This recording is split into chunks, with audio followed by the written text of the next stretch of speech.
everybody's got a story and nobody gets a free ride. And I really try to live by that. So in other words, I don't care who you are. People say to themselves, gee, I wish I was him. But, boy, look, they got the perfect life. Yeah, be careful what you think. You scratch below the surface. And if you saw the whole story, you might say to yourself, you know what, I'll take my story. Believe me, I get it. A lot of people probably, based on the world population, would probably want to trade places for me in a heartbeat. I get that. But yet, on the other hand, everybody's got a story, and I don't care who you are. And nobody gets a free ride. The other thing I go by is you play the cards you're dealt in life. Whatever I've been dealt, I'm happy to deal with, and I feel blessed to have had them. Would I want to change some things? Everybody would want to change a few things in their life, but that's not what it's about. It's about playing the cards you're dealt.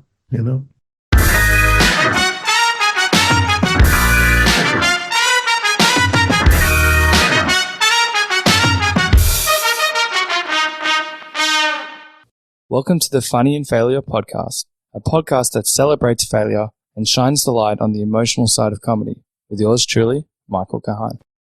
Welcome. Today's guest, geez, what a legend, what a story. I was mesmerized. Joe has a relaxing and soothing way about him. Plus, he's a great storyteller, is ridiculously insightful, but with a nice balance of being humble. This was an absolute joy. I can't believe I got to chat with Joe. Okay, let's get into it. This man needs no introduction. Joe Mantegna is an award-winning actor as well as writer, producer, and director who's been in the business for 50 plus years. He's also won a Tony Award, been nominated for 3 Primetime Emmy Awards, and has over 400 IMDB credits. He is probably best known for his role as Joey Zasa in the Francis Ford Coppola epic, The Godfather III, in which he stars alongside Al Pacino and Andy Garcia, or his long-serving role as David Rossi in Criminal Minds, which he's appeared in almost 300 episodes. He also plays Fat Tony in The Simpsons, and he's been in a number of films and shows, such as Shooting Gallery, Searching for Bobby Fischer, Joan of Arcadia, National Memorial Day Concert, Elvis and Anabelle, Homicide, Baby Days Out, The Rat Pack, The Last Don, and The Starter Wife. Joe has also received a star on the Hollywood Walk of Fame in 2011. Also, if you're a Criminal Minds fan, we've also had AJ Cook, who plays JJ, and Paget Brewster, Emily Prentice, on the show as well, if you'd like to check them out as well. So as you can imagine, we dive deep and we cover a lot, and we chat about playing Fat Tony on The Simpsons, Criminal Minds, competitive shooting, confidence, David Mamet, being a photographer, raising awareness about autism, being let go from his agent, winning awards, balance, plus plenty more. Before we get into this epic chat, in case you aren't aware, the videos are now available on YouTube under Michael Kahan. That's Kahan with a K, unless you're listening to it already. I'll still be posting snippets of these chats on Instagram under Funny and Failure, so check them out if you want to stay in the loop for upcoming episodes, or you want to ask a guest a question. I'd also love it if you would share the podcast or share your takeaways from the chat. It really motivates me, helps the podcast grow, and ensures I can lock in amazing guests like this one. And just as a final reminder, the podcast comes out at 3:30 Melbourne, Australian time, with the full video of the podcast to be released the following day. Okay, cool. Thank you. Let's get into it. But I thought this could be an interesting place to start. I read they used to shoot competitively. I'd love to know a bit more about that. Yeah, I mean, I did, but I mean, it wasn't so competitive that I was any good at it, but I had an interest in it. So in other words, this was back in I'd say the mid 70s. And what it was, I had an interest in what's interesting is I got interested in firearm shooting inadvertently, partly from doing a play. Oh. We did a play at the Organic Theater back in 1976 called Cops. And in the actual performance of the play, there was a lot of actual gunfire happens. In other words, the play is going along, these policemen are hanging out in a coffee shop. All of a sudden, hell breaks loose. And everybody has to start drawing guns and say, boom, boom, boom, boom. But there's all this gun happens over the course of this play, which was very exciting in the theater because we were using blanks and stuff, and people were freaking out in the audience and like, what's going on? But in order to be adept at it, I mean, I really had no experience in real the proper ways to handle firearms. I had to take some instructions, and I did. And it was during that period taking the instructions of the proper way to handle a firearm so that I looked like I knew what I was doing. I took an interest in it. And that's when I found out that he actually did things like these competitive kind of shooting, what they call practical pistol shooting. Interesting. And so I kind of took enough of an interest to kind of try it out, and I enjoyed it. And so, like I went, and this, as I said, back then it was a little simpler and more rough and ready, and it was a little more like something you could do.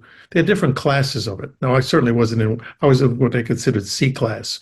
You work your way up to A class, but those are guys that are like really know what they're doing, and they win huge trophies and practice all the time and all that. I was just at a level like, yeah, I could compete at that class.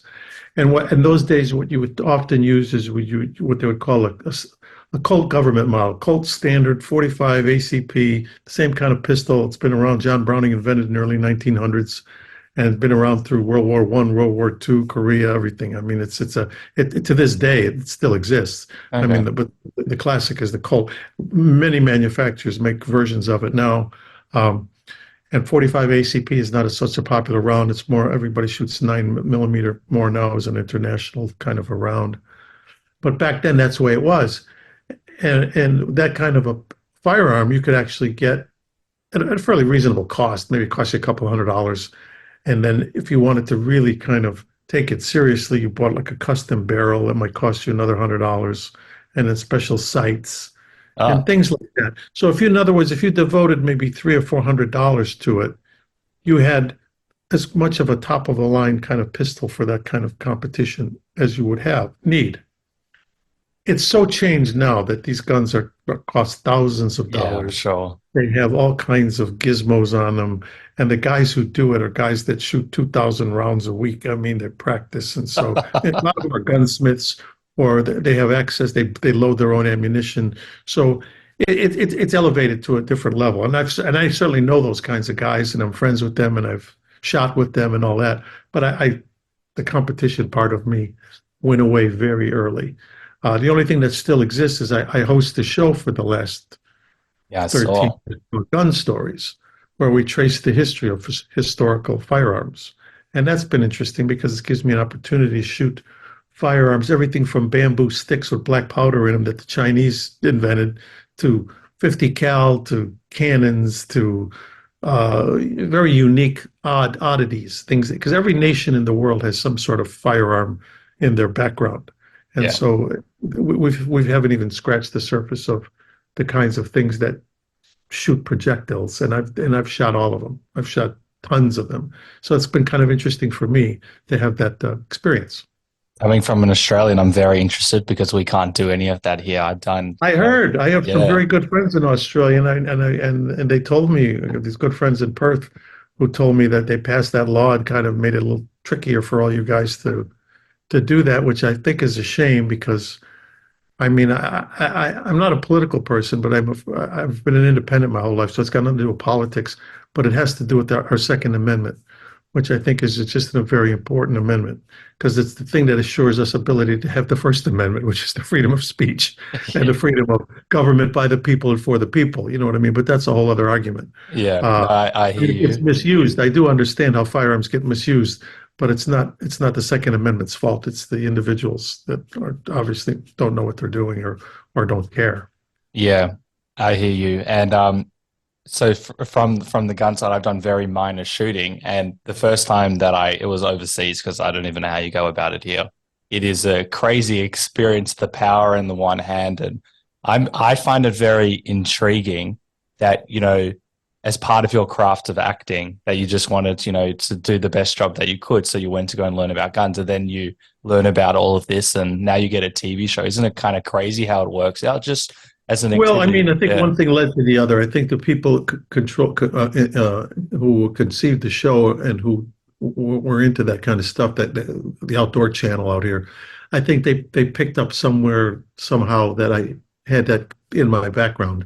So when they approached me, they thought I might be susceptible to doing it.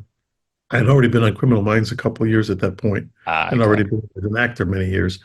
And it was like, yeah, that sounded intriguing. It gave me a chance to do something totally apart from, my normal day job, and it's been a lot of fun. It's taken me different countries. It's taken me to meet different people and at a very high level too, because when you go into that world at that level, it's, people, some people obviously say the word guns to and they go, oh God, like that. But Yeah. then realize you got to go to a safari international convention, and you'll be with all guys who are both multi millionaires, some billionaires, who, firearms and hunting and shooting and all that is a whole other strata, and it's not going anywhere. I mean, this is a, they're doing it at its highest form, and it's a noble kind of sport when you get it to that level. I'm talking about skeet shooting, trap shooting, Oh, so sporting clay, difficult. shotgun, which I enjoy also doing a lot of. I had a great uncle, sorry, and he was a professional shooter as well, and he represented in the Olympics as well. I think he was the best shooter in the Southern Hemisphere, but he's not from Australia, so I was always very intrigued by this and the camaraderie and what you learn. But also, there's an art to it as well, like the admiring of this is coming from someone that knows nothing about anything. So I always, Very much so. And the people who do it at that level, they're the safest people in the world. They yeah, understand the danger of this is involved. Just like race car drivers understand that very fast cars can be dangerous, yeah. But so you do everything you can to alleviate that. Exactly. And when I learned about the show that you're on, I kind of thought, even though you learn about the history behind it, which sounds very interesting, it felt like it was Master Chef, but for guns. So you get to explore and learn about. Yeah. That sounds like such a fun show. It's really interesting. You start out your career, you're doing like theater, and I know I mentioned it before, but how crazy is it that the career takes you in so many different directions? I'm sure you never thought you'd be hosting a show like No. this. No, but then on the other hand, I never thought I would be on a show called Criminal Minds for starting my 16th year in a Yeah, couple of weeks. I mean, you go into these things thinking, well, all right, well, this is presented to me. Let's see where this takes me. And so you never know. And it just goes to show the uncertainty of life in general. Is that something that you do well with? Because the acting life's not for everyone. For a lot of people, not knowing when the next job's going to be is terrifying. No, you know what? I embrace that. That's why I'm not a planner. I've never been a planner. In other words, even as an actor, I've never been that person who said, well, see, the next thing I'd like to do is, or I'd like to do a play, or I'd like to do Shakespeare. No, part of the intrigue for me was the uncertainty of it. It was almost like that. That's why I never go to fortune tellers. I don't care. I don't want to know what's going to happen tomorrow. Yeah. Because I feel that even when I do the show, I don't read this next script until I'm done with the script I'm in, because I don't want to know what's ahead of me. I think that's like cheating. It's like you're peeking behind a curtain, where I'd rather, peek, enter the curtain when I'm supposed to. And so it goes that way in terms of my career as well. It never bothered me that, okay, this thing has ended. I wonder if there's going to be something else. Even when I wasn't sure about it, when things were not hunky dory, I always felt like, well, I still like what I do, and until if the wolf comes to the door, I'll hopefully be smart enough to go try something else. I was a photographer a while, so I made money. I took pictures of people, but it was fine. I enjoyed it, and if I would have had to do that any longer than I did, I think I would have been all right.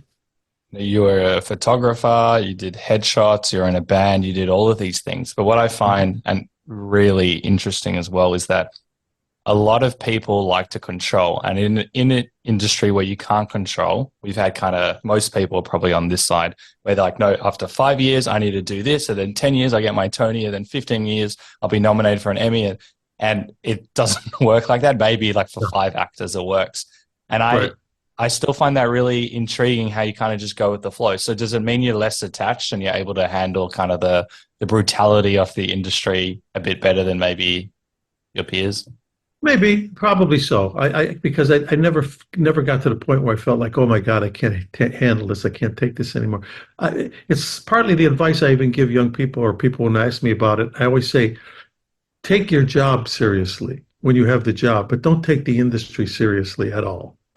And that's kind of the way I've been. My feeling is, I put myself, out there. I, I auditioned for things back in the day, and I always enjoyed the process. But what I always tell them as well is what I do now, and obviously I've been doing this fairly successfully for over 50 years now. Um, what I do now, I don't enjoy one iota more than I did when I did it in high school, in junior college, and in acting school, and also did it with an acting company out of Chicago where we made sometimes $25 a week. In other Wow. words, the enjoyment factor did not increase one iota. The salary factor increased immensely, and the public figure aspect of it increased, and who I am in terms of in the public. I get that, but I have no control over that. That's because that's what happens when you get into that strata and that level of being a professional actor. But and I often equate it to sports, that I really believe that if you would probably talk, let's say a Michael Jordan from basketball, my guess is I would just predict that if you asked him, what's your favorite time you ever played basketball? He may very well say, it wouldn't surprise me if he said, well, I loved it when I was with the Bulls and won all those tournaments, but I didn't love it any more than when I played, in Carolina in the college, or when I was in high school, or when I played in the, in the schoolyards as a kid. And I think if you could say that about your journey, your career, then that gives you a real kind of I feel blessed. There's a certain stability that comes with that, because I feel like I was never so disappointed that I was like, oh my God, I can't. Things will get great when I'm successful. It was all right. I was enjoying myself, like I said, doing it for nothing, and I enjoyed myself when I was doing it for much more than nothing. I don't think you realize, and that's probably why you've been doing it for 50 years. We've spoken to over 250 people, and everyone's human, no judgment, but it can be very hard when there's moments of little work or things aren't going, I know you don't have the plan, but to the plan, and to still come to play and fun. That's what life's all about. And, to say it after 50 years, that play and fun, or in your words, is the thing that you look back. I find that very interesting. So it sounds like you've always had kind of the same view of success, and it's been about playing and having fun and doing roles that kind of excite you. Is that one of Yeah. the key things you look for? Yeah, absolutely. I mean, when you could find them. I mean, and again, I've been blessed in the sense that along the way, you get these opportunities all of a sudden happen, or things happen that all of a sudden you say to yourself, wow, that's a dream that I didn't even know I had, but got fulfilled. I mean, the fact that I won a Tony Award. I remember watching the Tony Awards as an acting student, when it would come on TV, and think to myself, wow, look at that. Or I'd be learning scenes to do in class, and you look at that first page in the script. You'd buy these. Samuel French was the company that would publish and maybe still do all the original scripts from shows. You look at that first page when you open it, and on the first page they always list the original cast. So let's say you buy a script of a play that you love, some famous play, Arthur Miller play or whoever it may be, Neil Simon, and you open it and you look, and the original cast, Broadway, and they'll list their names, and you think, wow, how exciting to have been that guy, because I'm going to be doing this in class. I'm the 5,000th guy to do this role in class, but how great it would have been to have been that guy. Well, I got to be that guy. I mean, you open a script of Glengarry Glen Ross, and it's going to say, yes, this play won the Pulitzer Prize, and Joe Mantegna did it on Broadway in 1984 and won the Tony Award. I became that guy. So, I mean, how exciting was that? So that was a dream fulfilled. When I get a call from Francis Ford Coppola, and I wind up being in one of the Godfather movies. As Yeah. my friend Vinny Gustafaro said to me, you're going to be in the Italian Star Wars. Which, so, I mean, it's those kinds of things. Or to do two pictures for Woody Allen. I mean, these are all things that you realize when it's all, and I look as reflectively, I look at it, I go, Wow, yeah. Hey, I did a David Mamet play on Broadway with Madonna for 6 months, you know. So these kinds of things are like, I don't take it lightly, but I say to myself, wow, that's kind of interesting. How cool is that? But yet you can't plan that. I didn't say to myself, no, someday I'm going to do a Pulitzer Prize winning play. I'll win the Tony. Someday I'll do a play with Madonna. I'll do one of the Godfather movies. I'll work with Woody Allen. I'll work with Barry Levinson. I'll go down the list. I'll have a successful TV show. I'll be a very popular character on The Simpsons. I mean, yeah, that's all happened, but it wasn't my game plan. I didn't have that wish list, but that's what happened. But what I did do is I was in the game. And again, I equate it to sports. If I'd been a baseball player, which is the sport that I most gravitate to, that means I played it as a kid. I played it at a lower level. I played it at school. I played it at a semi-professional level. And then I got to a level where, wow, I guess I made it to the majors. I made it to the big league. I'm in Yankee Stadium. Wow, I'm in the World Series. On one hand, you're thrilled and excited, but on the other hand, should you be so surprised, or should you say to yourself, well, what the hell? This is what I've been working toward, and I guess somebody feels I belong here. So let's go. Throw the pitch, batter up. Let's do it. I really like that mindset. With confidence, there's always imposter syndrome. You know, you talked about the different levels. Did you kind of just, when you feel like you're doing all your theater and the plays and then the TVs and movies, did you always have that confidence, or did you kind of need to reframe it from that baseball sense? Or have you gone in and been like... There were moments. I'll give you the one glaring moment that comes out was actually on Godfather 3. Here I am. I just had arrived in Rome, Italy, maybe the day or two before, because we shot much of it in Rome.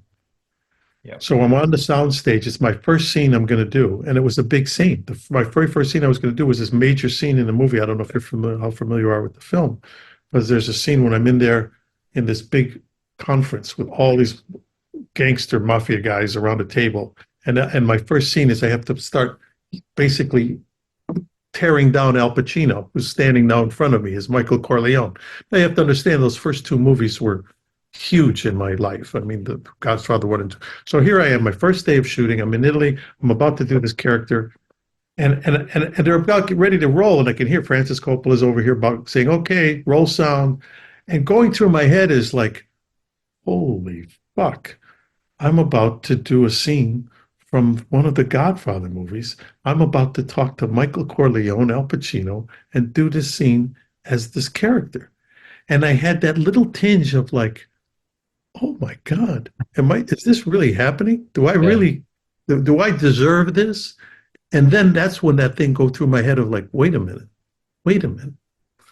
If you didn't expect to be here, why were you in the game this long? If you didn't expect to get to the majors, why did you keep playing baseball all this time? You know? And so obviously they think you belong here. So they're just about to pitch the ball, either hit the ball or, say, wait a minute, I don't belong here. I'm out. Yeah. That was my alternative. And of course, I realized, no, I'm here. Let's go. And from that moment on, any trace of like, it's that whole thing. It's like it's like that fear of jumping off the diving board. But once you jump, you're fine. Once you're in the water, you're in. So I love that confidence. Have you always been able to flick the switch, or was pretty much in that moment you knew, no, I'm actually good. I'm going to put in the work. I can do this. There's a certain, obviously it helps when you get feedback. And so, I mean, I've constantly had enough feedback throughout my career, even when I was doing it in school and stuff. You do a student play, and then all of a sudden, I remember when I was at the Goodman School of Drama, I was there for 2 years as acting school. At the end of the school year, they gave out these things, these little handmade awards they would give you. And I remember I won a couple of them for, best actor in a children's play or da. So it was enough of a, you're getting enough kind of confidence building from the outside of people basically saying, hey, yeah, we like what you do, enough to keep you going. In other words, you weren't getting like if enough people would have just said, what the hell are you doing? You're terrible. Why do you keep doing this? Then maybe I might have said to myself, wait a minute, I got to take stock of myself. Nobody seems to like what I'm doing. But if you're getting the positive reinforcement along the way. And you think, all right, they're still offering me things to do, and nobody says stop, and I'm still liking it. Why wouldn't I? Why would I stop? So I mean, it's just that you can kind of, and sometimes it's just that thing, and I tell that to people, even especially like directing. I've been doing more directing lately. Directed now like 11 episodes of Criminal Minds. And I've Oh, done that some, many. Nice. yeah. And sometimes when guys are just starting out doing that, they'll come to me, say, "Hey, can you give me some, because they're an actor too, and you got any advice as an actor now getting into directing?" And I said, "Do you feel you can do it? Do you believe you can do it?" They'll say, "Yeah." And I said, "Well, then you can probably do it." I said, "You got to first believe in yourself that you say, I think I can do this. Then you'll figure out the rest of the stuff. Some of it you're going to have to learn by doing, but as long as you go in with enough confidence to say, I feel good about this. I have a confidence of being able to do this. That's half the battle." It's very interesting because, you've received so much feedback, obviously, but then there's also some people that might have the insecurities or whatever it is. But it sounds like you kind of had this knowing or this confidence, this inner confidence within yourself. And I find that interesting. We can talk about your upbringing if you want, but no one was really in that field. I believe your mom didn't even know what acting really was. But No, to kind of no, have even, that yeah. knowing and confidence is really, really intriguing. Yeah, no, she lived to be 101 and never really quite understood what I did for a living, which was just perfect. Like I said, like Perfect. you may have heard when my when my when my mother passed away, my brother spoke at her funeral first because he's older than I am, Yep. and he said when he got up to speak, he said, "My brother Joey doesn't know this, but my mother called me up a few years ago, and said, Ronnie, I'm worried about Joey." And my brother said, "Why?" And it's because I just got the job on Criminal Minds. And she said, "He's only working an hour a week." Because my other relatives had told her, if you want to see Joey on television, just turn him every Wednesday at 9 o'clock, which is when it aired. You could see your son. Now she knew I was in the business. She knew I was an actor, but they would take her to the movies, or they would tell her, watch this movie or this show. And so she just assumed I was working all the time doing something else, whatever. But the Yeah. fact that I was, just every Wednesday at 9 o'clock, she was a little concerned. And my brother had explained to her, "No, she's doing fine. Don't worry about that." And I thought to myself, that's perfect. It's best that this is the way she thinks of it. She's just happy that I have children, and I'm still with my wife, and that domestic side of my life is good. The other part is like, that's fine. That really was meaningless to her. I love how it's all about balance. A lot of people think whether they're an actor in the creative fields or not, they think it is all about the career. And, you're an example to show that obviously career is important, but there's more to life as well. But how funny the goal to be in a 1 hour, I forget what network it was on at the time, but, 1 hour. Yes. Yeah, that's the goal, being on 1 hour. There's so many hours involved in just getting that 1 hour out. And how like sweet of your mum that she's worried about you when, every single person would kill for a job like that. And Right. she How just, much money could they be making working an hour a week? it's a lot of money per hour. I would love Oh, yeah. for that to be my charge out rate. But I like that you say that's perfect, because going back to what you said before, you've received a lot of feedback, obviously positive feedback along the way. And I've listened to every interview there is, and, I've heard about you as well. Ego doesn't seem to be a thing that's very prevalent for you. Obviously, we all have an ego, but a lot of people, especially doing for as long as you, could have the biggest ego in the world and be horrible to work with, and the feedback is the exact opposite. I find that very interesting that you haven't allowed kind of the industry to corrupt you, because there are many examples of other I people. hope so. And my feeling is this too, is that's why it's important to me that, like in Criminal Minds, I'm what they call, you must be familiar with the term, what your number is on the call sheet. Yeah. So Yeah. I'm number one on the call sheet and have been for 16 years now. Nice.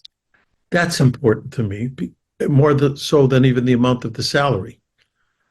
Because as those of us in the business know, as the pecking order starts, of course, starts with the creator and the producers and all that. But then within the cast, number one on the call sheet is the one that kind of sets the tone. And I've been in situations over the years where you're in a situation where if number one on the call sheet, let's put it this way, is somewhat of a lunatic, that person is now given permission for everybody else to be somewhat of a lunatic, or to make it. If that person's making it an uncomfortable environment, then well, so be it. There's nothing you can do about it. You just have to kind of go along with it. So it's always been my feeling that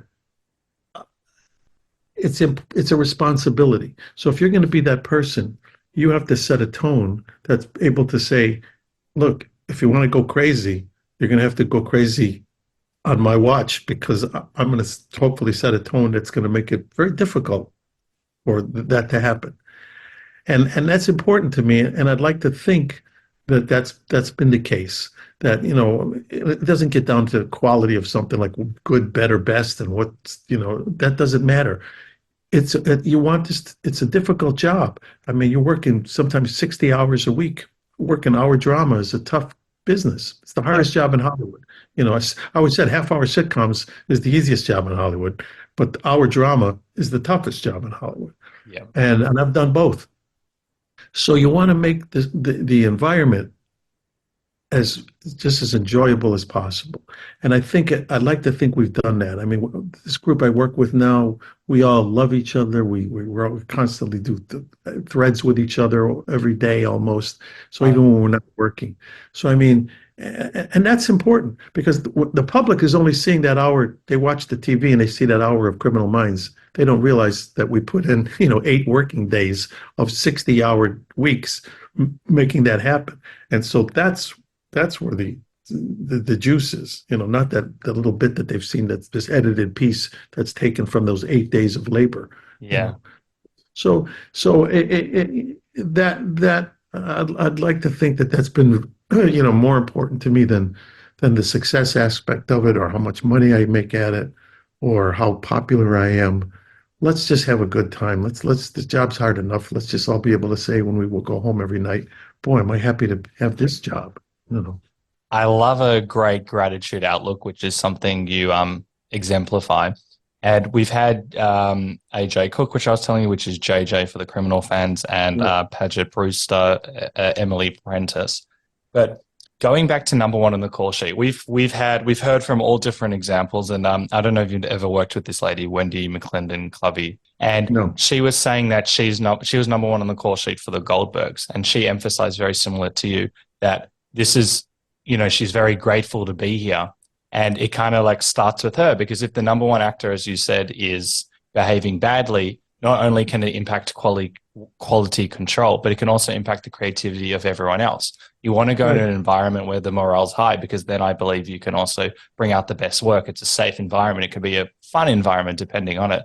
And a lot of people have said examples where the number one, they can just get their bag. They're the face, the ego hits them. They get the money. They don't care. And then it's a bit of a disaster and everyone's treading on eggshells. And to me, you don't need to do that. It's not stated in your contract, but it's something you want to do and you don't need to. And I think that's awesome. It's so refreshing to hear. Well, like I said, part of it goes back to what I said earlier. If my own mother really didn't quite understand what I did for a living, how serious can I take myself and my position and my ability to like lord over everybody else? I said, this is what I do. This is what you do. We all have to do what we do in this world. Let's just try to do it as best we can and have a good time. I like that. But then there's even layers. You could just go in and be the nice person that you are, but you can go in and just don't care. But you going in and seeing the responsibility of being number one on the call sheet, everyone feels that. Very, very rare. I think it's more common now, but it hasn't been common over the years. And because you've been in it for so long, you've probably seen all types of people, because if people don't have control in their egos, doesn't matter what field you're in. No. And I've learned from some good people. I mean, Tom Hanks was a good example. I worked with Tom Hanks back when he was doing Bosom Buddies, that sitcom he did back in, that was probably the late 70s or very early 80s. And he was just, he was the lead in it. He was the nobody, but he had this TV series now. And he was so gracious. I did like a bit on it. I was like a guest actor. and he went around the table and introduced himself to everybody, and even Oh. he even asked me. Turned out we lived in the same neighborhood. He lived in a house, of course, at the time. He just had a child who was just recently married. I was living in an apartment not that far away, and he somehow came up in conversation, and he asked if I could give him a lift home because his car had been in the shop that day from the set. So and then ironically, some years later, we did the movie Money Pit together, and so now we were pretty more. I was a little more on an equal footing with him as an actor at that point. But I learned a lot from him in his graciousness and his kindness as a person. Henry Winkler is another example. Oh. Henry Winkler is just the nicest human being you'll ever want to meet. I mean, if you look in the dictionary under mensch, it should be his picture. And I mean, I know him for a long time, and he hasn't changed one iota. And he's just so to me, those are role models. Those guys like them are role models. I like that you can learn from, you probably also learn from people that haven't had those values as well in terms of what not to do. But I like that. Absolutely.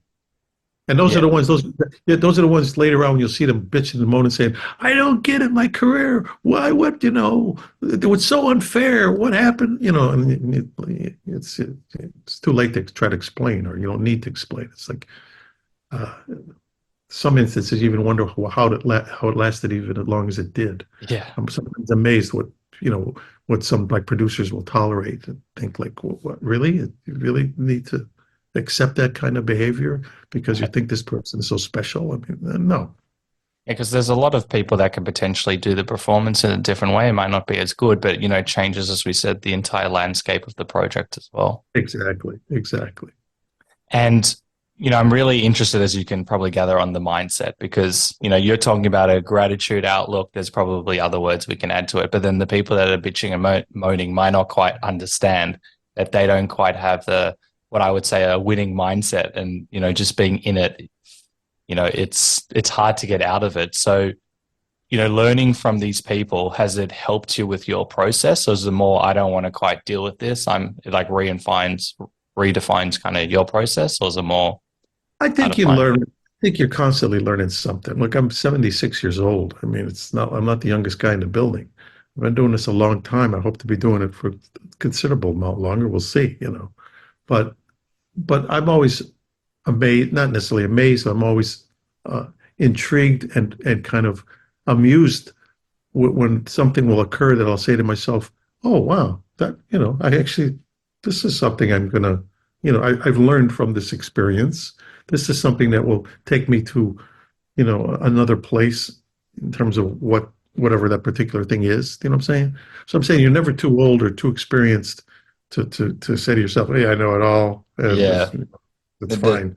Sorry, I was just going to say, there's no arriving mindset with you. Like, it sounds like you're a keen student, not only for acting but for life. Like, what else is there? What can I? Absolutely. I mean, otherwise, what's the purpose of even going on if you just say to yourself, "Well, I just got it knocked. Every day's going to be exactly the same, and this is it." And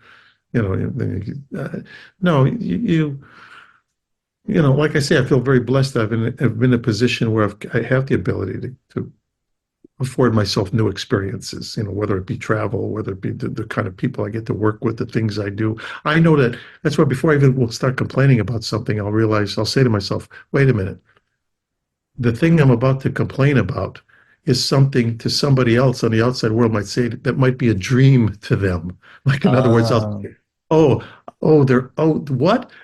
They're having what? There's a problems at them redoing my beach house?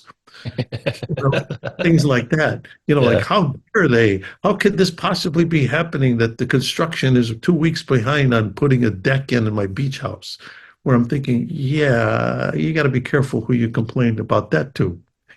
That's very true. It's like that thing from the Bible, where it's from of, I felt bad because I lost my shoes until I met the man who had no feet. Yeah, that's powerful. It sounds like not much phases you. So, maybe back in the early day, I'm wondering, how did you kind of deal with the rejection or people saying, "Yeah, you're going to be in this movie," and then it doesn't happen? Or It happened. I've certainly had disappointments. I mean, things sometimes didn't work out, even at a level of a fairly high level where it didn't work out, or you know, uh, but again, I try to put it all in context of like, uh, I'll give you an example. When I did the movie with Billy Crystal, Forget Paris. And we had worked together on this series Soap prior to that, and that's how I got to know him. I had done some episodes of Soap, and he that really was a breakout role for him on that. Then he started doing his own. Then he started directing, and he did Forget Paris, and he was wonderful, and I loved doing the movie with him. Some other movie came out later, and I forget which one it was. One he directed, and some of the reviews were a little soft. And criticized him a little bit. And I remember I was at this event with him, and we'd go out every once in a while, go to a basketball game. He was a big basketball fan, and I could see he was very down about it. I said, "What's the matter?" He goes, And I said to him, I said, "Does this make you feel? Are you taking it so seriously that this makes you feel like you never want to direct again, and that like you're gonna take what this person, one critic, kind of said, gave you a little shot, and you're gonna say to yourself, oh, well, he's probably right. I better not do this again." Or are you gonna say, "Fuck him. I'm gonna go out and do what I do"? And he gave me that look like, yeah, oh, you're right. No, of course I'm gonna go, and he said, "Thank you for that." And I just say that because I've had to say that to myself. Again, same thing. It's like sometimes something will happen. You'll say to yourself, "Oh man, that's not good. I don't want that to happen. Oh man." But then you got to say to yourself, "No, wait a minute. Wait a minute. So where is this going to take you? Are you going to go? You go this direction with this? You're going to go that direction." Yeah. And at the end of the day, I got to say, I don't have a plan B. I can't. It's too late for me to be left fielder for the Chicago Cubs. Yeah. I can't go pursue my other, dream jobs. I said, this is what I do. All right, this didn't work out. Let's see where this takes me. Uh, thank God I had a mother. Like I said, my mother who lived to be 101 years old. Part of the reason I think she lived to be 101 years old is that she never let too much. Everything in life kind of was like,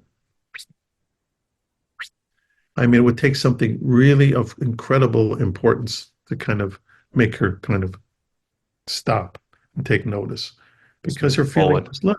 It was just, yeah, it's like, well, how bad I got something to eat, I'm breathing, everybody's okay. What's there to worry about? And it's that kind of attitude toward life. I think I feel blessed that she had that.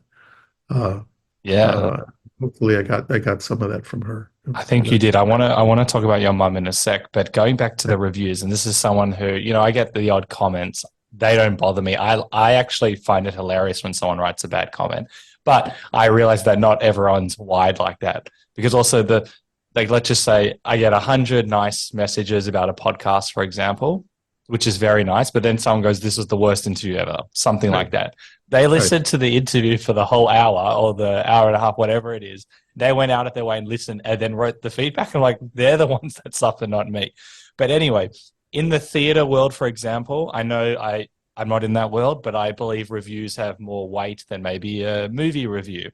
And I know that potentially, starting out, people would look at the reviews. Right. Did that ever pull you for a little bit in a different way, or you've always had that mindset that you talk about, I'm still going to be doing acting, who cares about this person? Well, and that's a good question. And again, like I would say, there certainly were the times I was disappointed. Like, in other words, the review was such that I'd say to myself, "Oh man, God, I got nailed," or "They didn't really like that," or "They didn't like the show," or "They didn't like me," or whatever. But no, but it never stopped me to where like I would say to myself, "Well, then I'm kind of, because at the end of the day, I would say to myself, who are they? They're a critic. Yeah. They're not, I always felt for most critics were unsuccessful writers. You know what I mean? They weren't really doing what they really wanted to do. Yeah. So they were making a living criticizing what other people are doing. So yeah, sometimes it would bother me momentarily, but then I'd say, nah, and success is the best revenge. So I mean, so you go on to the next level. I'll give you an example. Before my career really changed, and what really changed it was when I got to play Glenn Ross. For my dear friend David Mamet. Now, I'd been working with him in Chicago prior to that, doing little things, still flying way below the radar. I had moved out to Los Angeles. We were doing a play called Bleacher Bums which is a play I'd conceived about the Chicago Cubs, fans of the Cubs. We were doing it here in Los Angeles. It was a huge success, but it was on a very small level. They call it waiver theater. The theater only holds 99 people, but it was a big success. I'd just gotten an agent. I was like excited, thinking, "Oh, I'm in a play. Even though it's a tiny little play, it's getting good reviews. I'm one of the leads."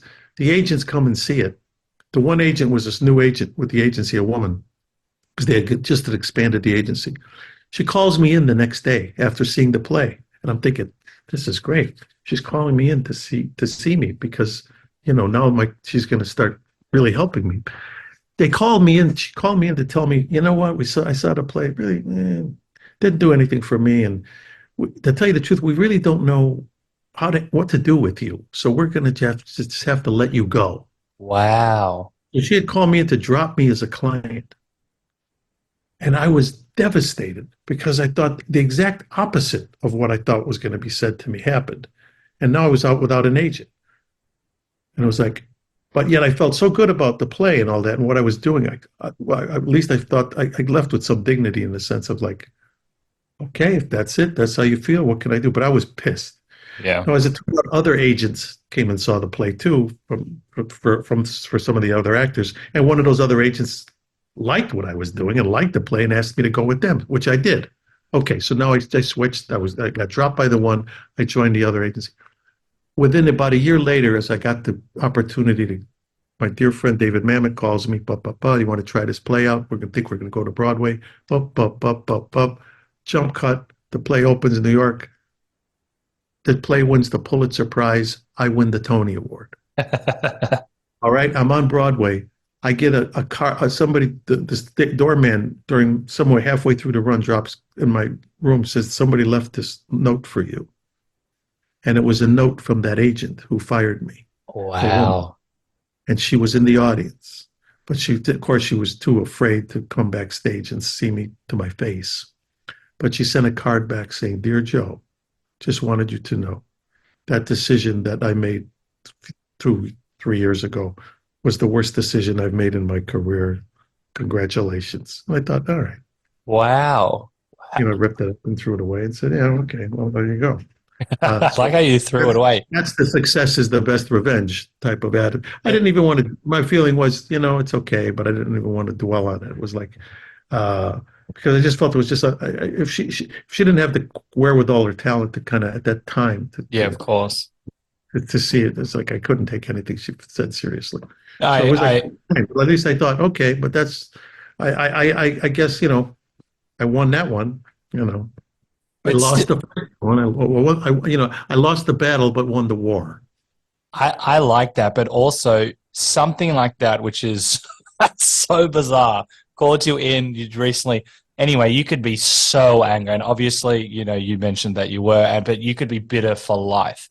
When you receive that piece, I know, but you don't have that, and I really appreciate it. You could have framed that. You could have kept that in your office and used it as a motivator. You saw it, you appreciate it, and No, then it's been vindictive, and then it's been petty, and it's like, no, you got to move on. And my feeling was her loss, And what's funny is that agency, a young person from the same agency, called me during the run of the play, as they often do. You're in a play, and you're on Broadway, you win a Tony Award. All the agencies start making inquiries about you.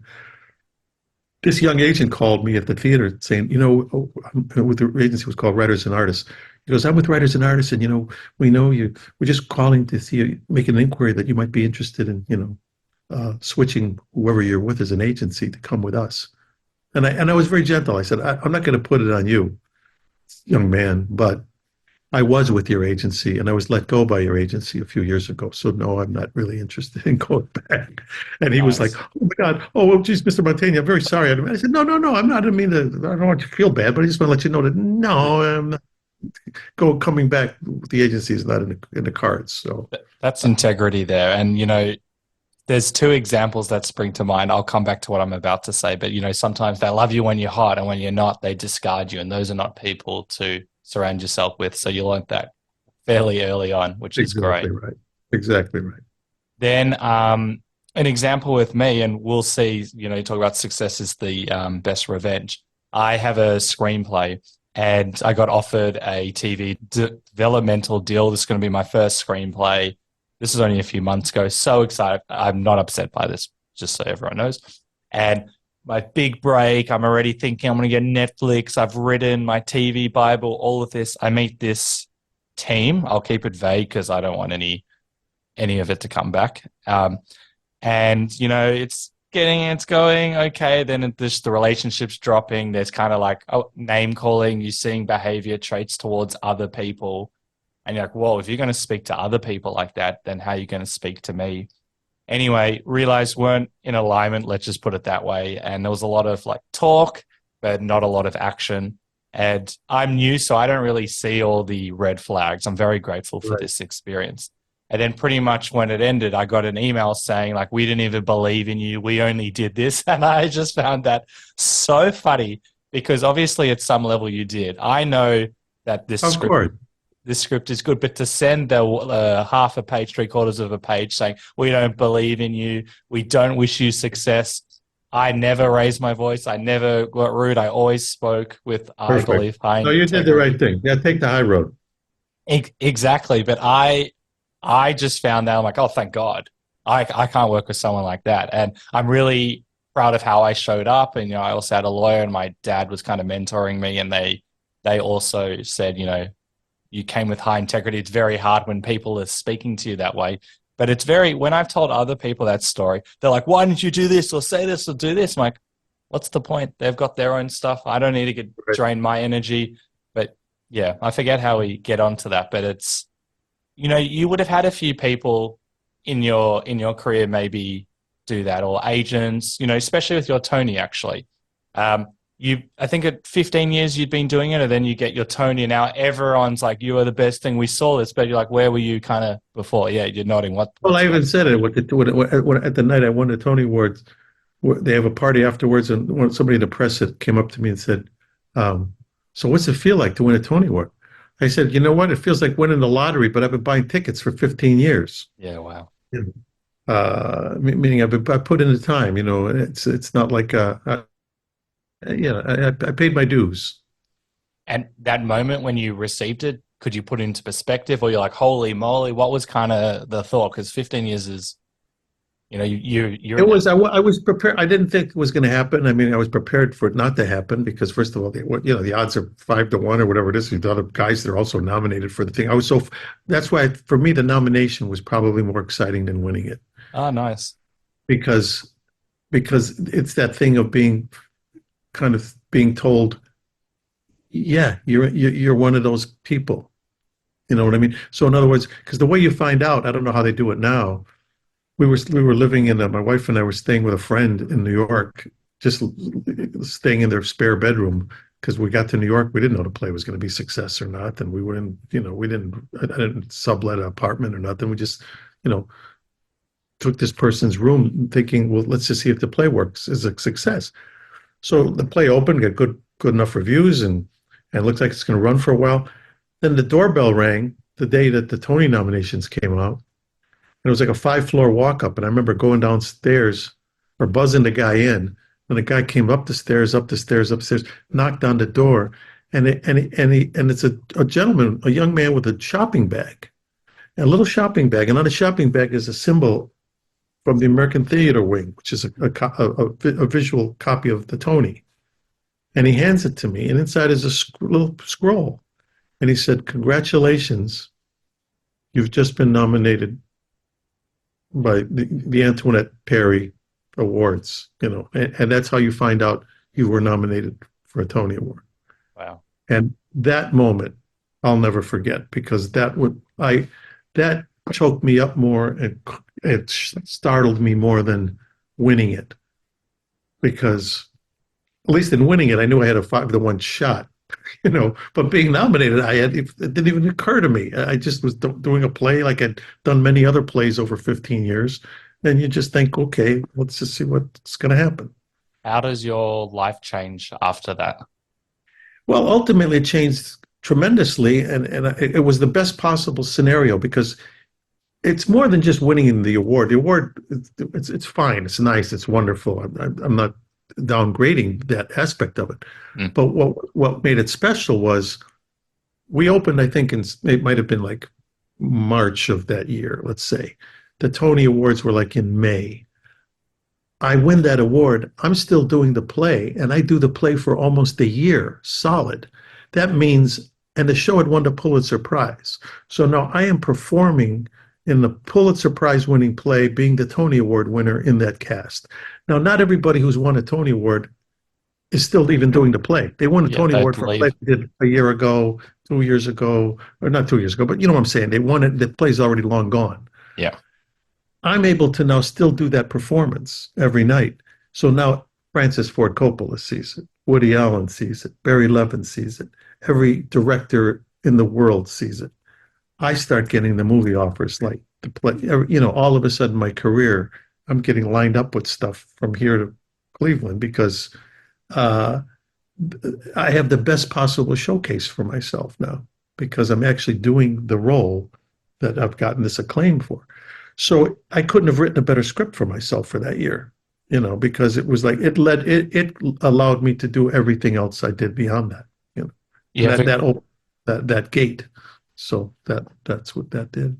You have a great perspective on it, and also a great perspective on it now to see like how it's kind of worked to you. And you know, you're obviously still performing at the highest level, but now when all of these big time directors come, you know, being offered these movies and all the other stuff that you're doing, there's more eyeballs. So there's more potentially recognition in that sense, more money. Was it exciting? How did you stay grounded in kind of that moment? Because it's kind of like... No, you just take the ride. Like I said, I wasn't the new kid on the block. It wasn't like it was my first job. And I've seen it happen. I worked with actors that came right out of acting school, and then bang, they get something, and it catapults them to the top of the ladder. And sometimes that's not the best thing to happen. Yeah, to maintain. Everybody's expectation is like, okay, now what else you got for me? And they have nothing to fall back on. They have no experience. So they have to kind of like, they have to almost fail in public now if things don't always work out. Yeah. I mean, I could give examples of it. I mean, some of them are common examples. I mean, it almost happened to John Travolta because here was a young guy, if you think about it, came out really hot. He had that TV series, you know, Welcome Back, Kotter. And bang, and it was he was very young, early in his career, and then it was like, and then all of a sudden he stopped working, and he was almost like he hadn't like paid enough dues, but then thank God he got discovered again by was it Tarantino? Yeah, Tarantino. And boom, all of a sudden, you know, that Saturday Night Fever, Grease, and all that really propelled him. And he got a second shot. I mean, it was what I'm saying is. And so that doesn't always happen. You don't always get that second chance where you've had some success, but then it goes away. And you know, but that's why I'm glad that I'm glad I paid my dues on the front end rather than on the back end. That's what I'm saying. So you pay your dues later, and it's harder. I really like that, and you know, we'll talk about how David Mamet, you know, has also helped you, and you've helped him. But you know, it sounds like you've had such a strong base. You know, doing all the theatre, learning, growing, potentially making mistakes. You had that foundation. You knew what you were about as an actor. And obviously, you've grown, and you've probably changed perspective or mindset along the way. But you had that. So then, when you received the Tony, you're level-headed. You know who you are. You had a maturity. And so I wonder, you know, I don't know if you ever play the what if, you know, a lot of people are like, I want Tony Award in year one, but as you're saying, it might not actually be the best thing for the longevity of one's career as well. Yeah. And I've seen it. I mean, I've seen it happen because I've known some people, you know, have had that same degree of success. And then next thing you know, they're gone. They're just gone. So that's what I say. It's a nice acknowledgement, but at the end of the day, you got to put into work. You got to be able to back it up. My feeling, I equate it to, like I always say, success sometimes means you're banging on this door. You're banging on this door. You're spending your whole life trying to bang on the door. Please let me in. Let me in. Let me in. So when they finally crack that door, the goal is to get in and close the door behind you and stay in. Exactly. You know what I mean? Not have many people they get that thing. It's like the door swings open and they're like in. Hey, I'm in. I think that's it. I'm in. Like, I'm always going to be in. Not necessarily. You know. So that's why it's one thing I always, and that's the other thing I always tell young people. I say it's one thing to get the job. The other thing is to have a career. So I mean, you know what I mean? So that's why you gotta enjoy the ride. Don't worry about the destination. The destination's gonna be what it's gonna be. But if you don't enjoy the ride may take you, you get these people, especially in this town, you go in any restaurant, 90% of the waiters are all wannabe actors. And I get it. I understand it. That's a job they need to do to live. And it's kind of a job that it's flexible. But think about it. Some of them may be waiters for 20, 30 years and never reached that level that they wanted to get with that other. So they better have had enjoyed the ride. In other words, be the best waiter you can be. Don't discount your day job because that might be something you're gonna have to do for a long time. That's what I felt about it. So I was glad I was a photographer. I at least enjoyed doing it. So my feeling was I never felt like, oh God, I hate this thing. No, I enjoyed taking pictures. And if I have to do this until things get better, or if that's all I wind up doing, I'll look back on it and say it was a hell of a good photographer. Very rare because, I think I had a lady, she either won or was nominated for the Tony, I can't remember, and she was a waitress, and her career also changed in a different way as well when she got it. But it was all about, and I think she was a waiter for I don't know how many years. And, in that moment, what can you do? You can enjoy it, you can put it into perspective. It can be very hard because if we're future projecting, it takes away from the moment. It can also take away from the acting as well because you're constantly worrying about what's ahead. But Exactly. and you mentioned kind of like that success door, closing the door so that way no success can kind of leave it out. Given you've been doing this for 50 plus years, there's been writers' strikes. There would be lulls. The career is not linear. It's not you do Godfather 3. I know it was all up, but there's moments where maybe there's no work. Have you ever had a moment where you're like, this is it, I'm done? Or have you always been like, it will come, I just need to, ride the wave? Yeah, it's been more than that because I've done every aspect of it. I do books on tape. I've directed. I've done theater. I've done film. I've done television. There's always been something to kind of do, and I enjoy doing it. And my feeling is, in the worst possible scenario, I'll do something else. Whatever. If I had to go back to taking pictures, I would. I know I can do it. I know I have the capability to do that. Not that it's probably unrealistic, but no, it never. Maybe it comes with age too, in the sense of like at this point in my life, I'm 10 years past Medicare in this country. I mean, at 65, they expect you to be able to say, well, you're 65, you can get Medicare now. You could probably want to retire and go, sit on a beach for the rest of your life. I'm still number one on a call sheet on a very popular television show around Amazing. the world. And so I feel very lucky and blessed to be in that position. But yet, on the other hand, I know that that's kind of rare. If I was an airline pilot, they would have cashiered me out a long time ago. You know what I mean? So, I mean, luckily, I'm in a profession, or if I was an athlete, I'd be done. True. I'd been done a long time ago. I had to open up a car dealership or something to kind of think of another career, in other words. But I'm lucky to be in a business where I could still do what I do, but now I'm doing it as a 76-year-old man rather than a guy who was doing it when he was 18. Yep, I've got a few points and I love that. And also you could be, and there are plenty of actors that do this, especially at a high level. You could be, I've done it, I've got my money, but you still talk about gratitude, the play, the fun, the learning, all of that. It's something that's part of you. And so age is really not a number in that sense. Yeah, no, and I have I'll give you an example. One of my dearest friends is Dennis Franz, who was on NYPD Blue. He won I think 3 or 4 Emmys for that when it was on the television show. Yeah. Very successful. But when it was over, Dennis was done. And he was only probably, maybe at the time, he might have been 60 something. But he was done. He said, you know what? I've enjoyed it. I loved it. Now I just want to travel, be with my wife, my grandchildren. And it's great. For him, that was perfect. He's had the perfect career. That's all he wanted of it. For me, it's different. I still like to go into the studio, hanging out with the cast, doing the lines, saying, telling the stories. You know what I mean? But I get it. That may not be for everybody, and that's fine. Long as you find contentment in whatever it is. You know what I mean? Lesson. Like I wouldn't want to be the pilot who's retired And then he's totally bitter about it because, like, no, I still want to keep flying, internationally for TWA or United or whatever it may be, or Qantas. You know what I'm saying? But yet on the other hand, there might be the pilot who says, "Okay, great, I got myself my own little private plane. I'll fly that when I want to do it. But I'm glad to be done with the work part of it. It's part of your DNA. And Part of my DNA. I want to go back a little bit about your mum and the mindset that you've learned from her. The courage, and given your upbringing, and you go as deep as you want. I know that your dad had some health issues as well, and Right. kind of the lifestyle. One could assume, and it's kind of similar with my parents as well. One could assume that acting's not a reliable job. Go and get a real job. Where did that confidence come? I know you were 16. I won't say too much of your story. You're 16 and you see this play, Right. and everything changes in your life. You describe it as the Right. fire burning. Right. Still, that could be, no, that's a pipe dream. We don't do that. That's Right. not what our life's about. Where did Well, that luckily, my family was so ignorant to that world, and luckily, I have a brother who is 8 years older than me, and is again, he's the mensch. He's in that Henry Winkler category. Yeah, nice. My brother did tell me at one point.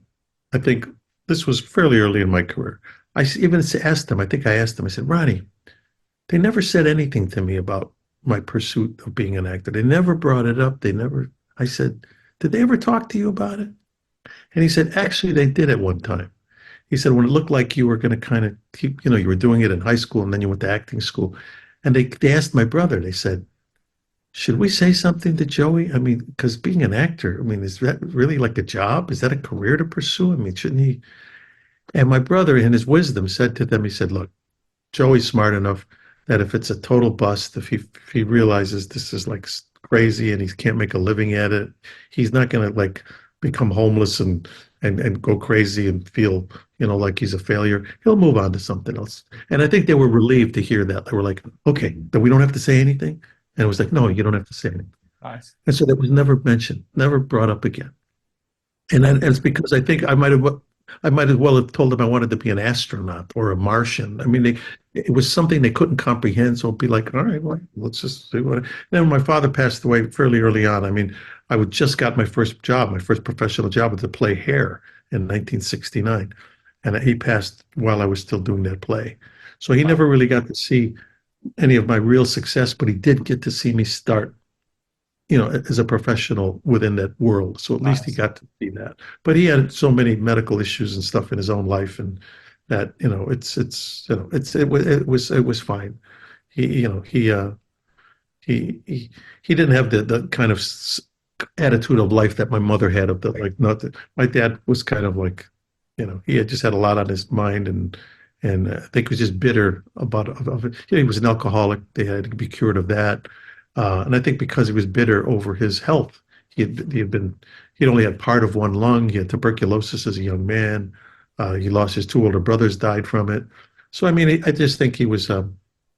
I have such respect and admiration for him, especially now, because he had it tough, and yet, I'm half. Hey, I got half of my chromosomes are his, so I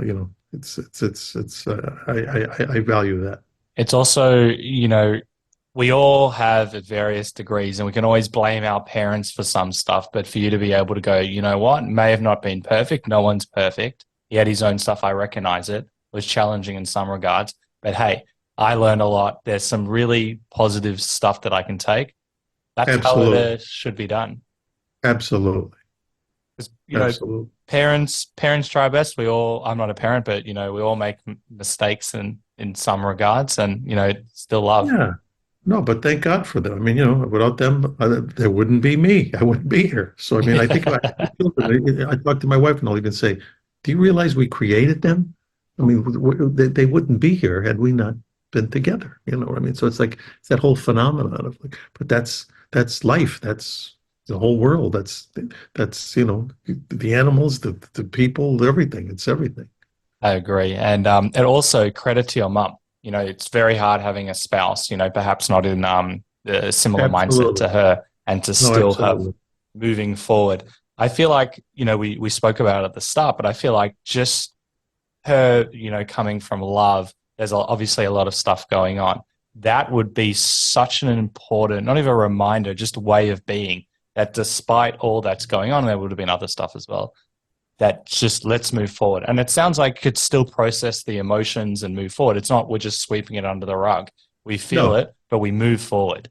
exactly. No, exactly. No, exactly right. And I cherish that capability to hopefully be able to do that, and I get that from my mother in a sense of like, hey, you know, take each day, it's going to be what it is, and that's it. On you go. I probably won't do it justice, but my grandfather, for example, and he's always had this forward-moving mindset. He's lost two children. He had a child with high-level autism back in the day. I wasn't alive, and that Yeah, was my oldest daughter has autism.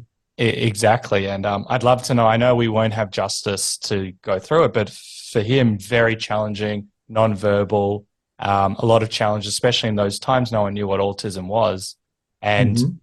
they made a conscious effort that although this is extremely challenging, there was still plenty of positives, learn compassion amongst many Right. other things. But that forward-moving mindset is what kept the family together. And that can be really hard when you go through something as intense as that. And I know you've got a similar story. And the value was around like love and family. How can we still, you've been with your wife for that long, and I feel that's very interesting. Does anything spring to mind? I know that it's a big, big topic.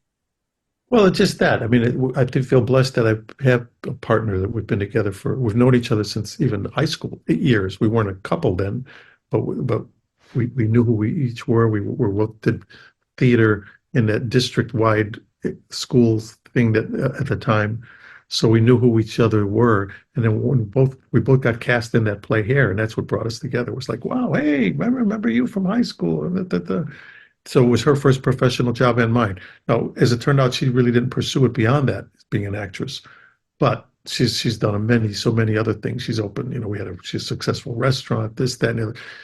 I've always said I don't know if you're familiar with the American TV show I Love Lucy, Yep. but she was Lucy to my Ricky. I mean, anybody who knows us.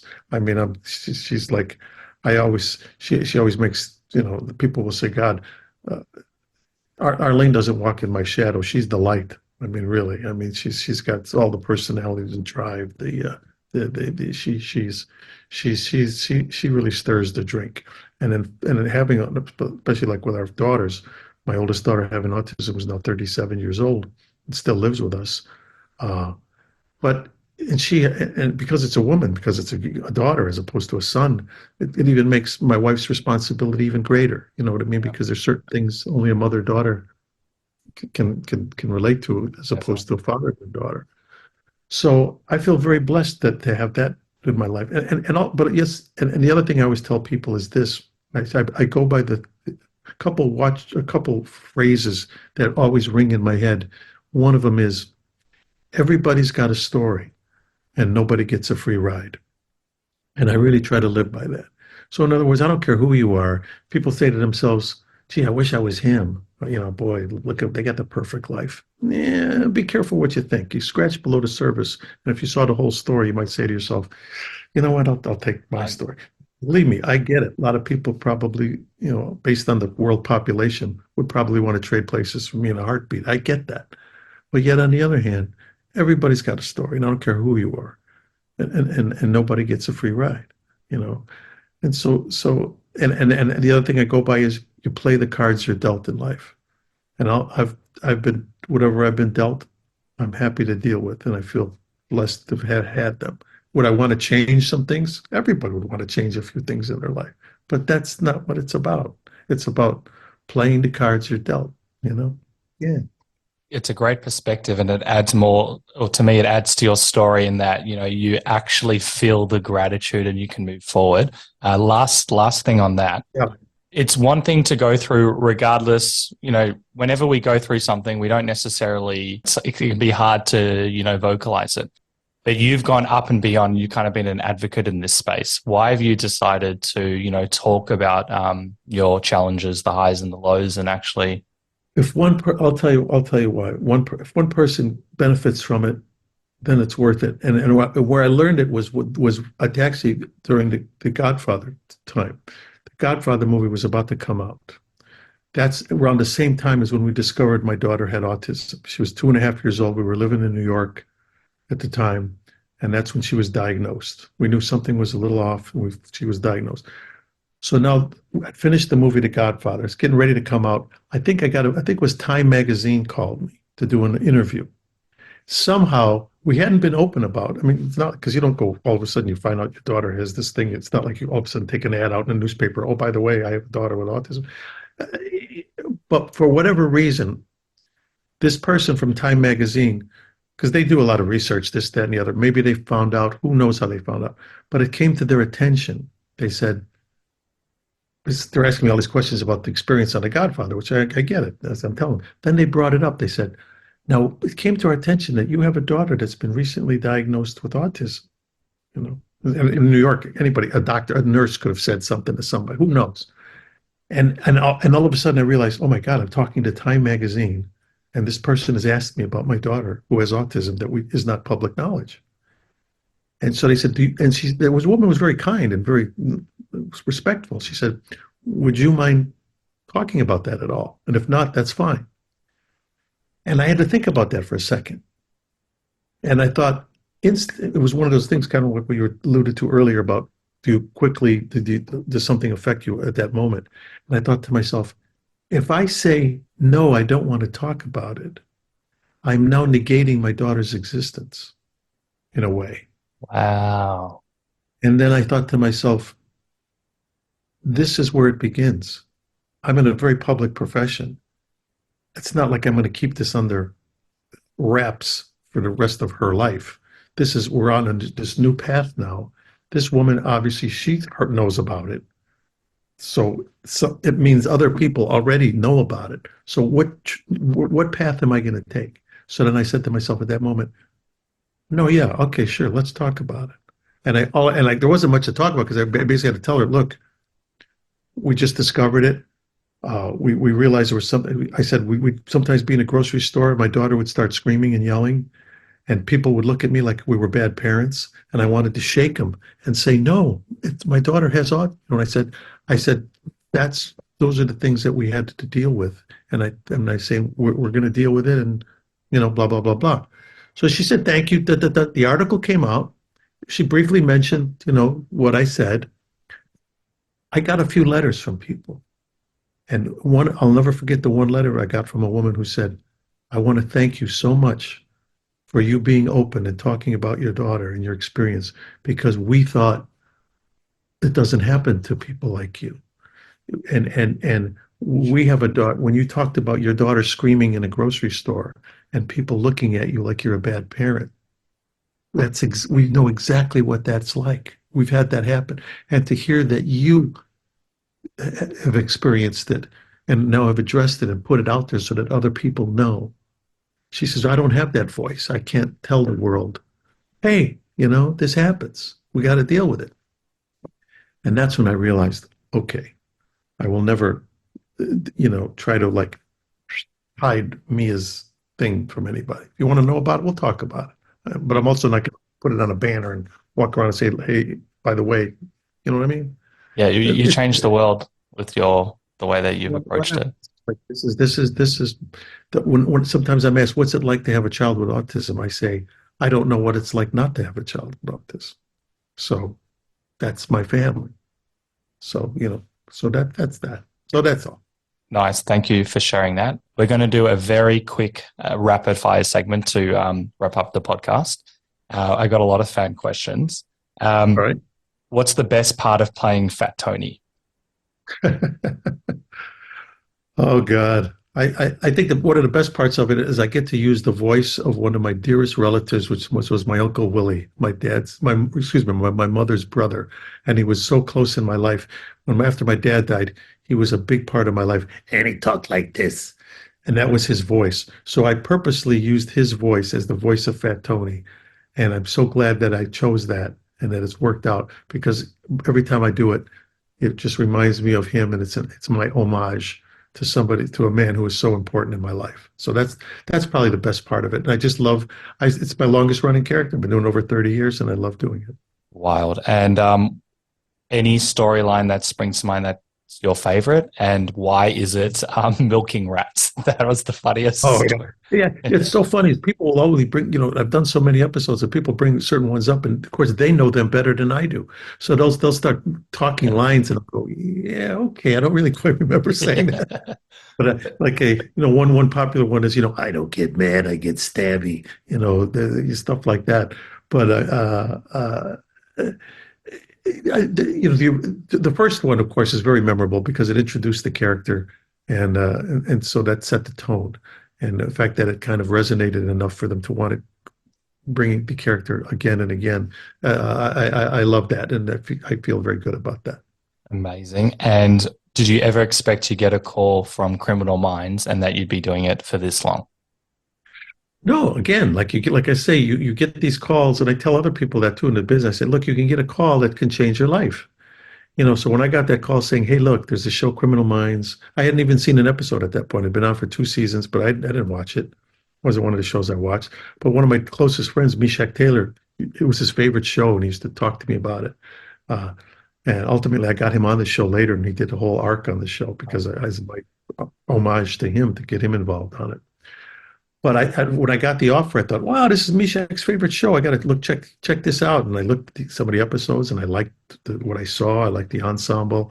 I met with the producer. The producer, or the showrunner, was an ex-Chicago policeman of Italian descent. So I said, hey, a Chicago cop from who's Italian. I said, you've already checked 2 boxes that I can relate to. So. But again, going in thinking maybe this will show will run another year or 2 or 3. Who knew? So you go in with no expectation, but hope. But we're still doing it. We're starting season 18 in a couple of weeks, and I couldn't be happier. And we can talk about this another time, but was there pressure on you given how you started? And did you feel it? Pressure on me in terms of the Criminal Minds, you mean? Yeah, when you came in. Yeah, I mean, I expected it. I mean, and like we talked earlier about reviews and stuff like that. I knew there would be a lot of backlash in the sense of like, what we miss, Gideon, and who is this guy coming in? Especially my character came in kind of hot. I came in kind of antagonistic and kind of like not along with the game plan. So I think a lot of the hardcore fans were like, who the hell is this guy? And my feeling was, that's okay. I'm here. I'm not going anywhere. Nice. I'm going to win you guys over. My goal is to kind of, I'm going to get you on my side. And so I felt, so I think I was hopefully mature enough to understand, look, is it going to be an instant love fest by everybody? Because there was going to be a change. But and again, I've related it to sports. If somebody's favorite player leaves the team, gets traded away, and they bring in another left fielder to play that guy's position, all those fans who love that other left fielder, they're not instantly going to fall in love with him. You're going to have to earn their respect and their admiration. And so I was ready for that. Nice. A lot of people in their careers go, we should work together. And you're like, okay, sure, that'd be great. But then there's one example where it really changes your life with David Mamet. What was that moment like when, he says that and you're like, sure, I'm sure we will. And then he hands you 2 scripts. What kind of springs to mind? Just what a noble individual he is. Because that was the issue of like where we'd worked together, on a very small level in Chicago, just doing these little things. We're both trying to be who we wanted to be. He was trying to be a successful writer. I was trying to be a successful actor. We finally get to that point. He wins a Pulitzer Prize. I win a Tony Award at the same time. Both of us have not had the success. Yet, it turns out I wind up not doing the movie version of that play. And he came into my dressing room where I was touring with the show, and he said to me, and he was very blunt about it, as David is about everything. He's very, as his writing is, gets right to the point. He walked into my dressing room. I was touring with the show, and he said, we just sold the rights to Glengarry Glen Ross. You're not doing the part. Al Pacino's doing it, because that was, and I get it. I was nobody then. My career was about to take off, but Al Pacino was a huge star. And in fact, he was offered the play before I was, but it was a new play. He didn't need to do it. But of course, he was going to now do the movie. But then David's next breath was, so you're not going to do the part. But he pulled out 2 scripts, and it was the scripts to House of Games and Things Change. And he said, I won't make these 2 movies without you. And that was his way of kind of like saying, I know you're going to be disappointed that you're not going to be able to create this role you've done from the play, put it on film, but let's make these two movies together, and nobody's going to replace you for that. And I thought, there's no nobler thing than that. I mean, and that's exactly what happened. So David Mamet is, as I've often said, I should have a picture of the Pope over my bed and him next to it, as a good Italian Catholic would do. What a story. And last question before I ask how people can follow you and keep up to date with you. What is the one question I should have asked you? Wow. I don't know. This was one of the longest kind of interviews I've ever done, to tell you the truth, but I found you engaged. And I love Australia. I came out there and worked on a series called The Starter Wife years ago and loved the experience. And I know they're big Simpsons fans there, because when I was over there, everybody wanted to talk about The Simpsons, which was great. So, there's always, there's really nothing. I mean, I like to go where if somebody has an interest in something, ask me. And if I have an answer, I give it to you. I think we've covered quite a bit here. So I've enjoyed it, and I hope the Australians enjoy it. That's Thank you. We all will. It's an international audience. So there'll be all people from all over the world. Wherever you are. Before we go, how can people follow you and keep up to date with you? I guess you just go to joemantegna.com. I mean, I have a website, just as everybody does, and pretty much I'm like a dinosaur with this stuff. But my youngest daughter Gia, kind of runs my social media, and I have assistant who's been with me for 24 years now. Wow. He has a lot to do with keeping all that up to date. So. And at least on my website, it'll show you the kinds of things. I'm very involved with I'm not a political person, but I'm very involved with our military. I do a lot of different things for our United States military, because I do believe in that. And Australia's also always been an incredible partner with the United States in times of conflict like that around the world. So I feel a closeness to people in Australia, because when I was there, I felt, God, they remind me more of Americans than like the England when I'm in England. You know what I mean? We're all English speaking, but I felt, no, there's a cowboy thing going on here in Australia. I kind of like that. Brilliant. We're going to put all of the social media links in the episode notes below so people can check it out. Thank you so much. You have a brilliant outlook on life. It's extremely contagious, and I appreciate you doing this. My pleasure, Michael. My blessings to you, and wishing you all the best. I love how Joe reminds us that we're all human and we all have our own stuff and lessons to learn. Meaning, we all go through the journey of life with highs and lows, and often we don't know what someone else is going through, so it's best not to assume and create their story. He gently reminds us that although we may wish to switch bodies with someone else for a seemingly better life, we often have it far better than we may realize. This mindset or outlook is also here to reassure ourselves that although times may appear difficult, that we are okay and we can do this and get through this. So I'll leave you with this epic quote.